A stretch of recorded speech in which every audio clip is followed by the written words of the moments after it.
संतोष देशमुख हत्या प्रकरणी उज्ज्वल निकम यांची सरकारी वकील म्हणून नेमणूक, तर ॲडव्होकेट बाळासाहेब कोल्हेंची सहाय्यक विशेष सरकारी वकील म्हणून नियुक्ती। मुख्यमंत्र्यांची ट्विटद्वारे माहिती।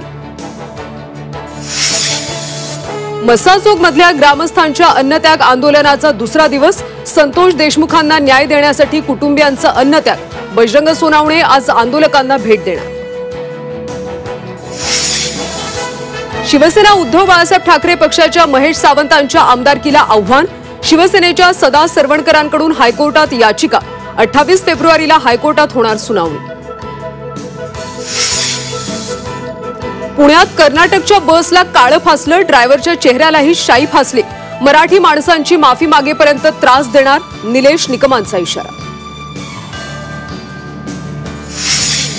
अमरावतीच्या मेळघाटात अंधश्रद्धेच्या नावावर अघोरी कृत्य।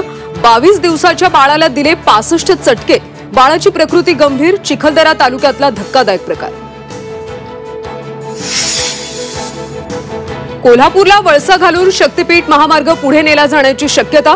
कोल्हापूरकरांच्या विरोधाच्या पार्श्वभूमीवर MSRDC कडून पर्यायी मार्गाबाबत विचार।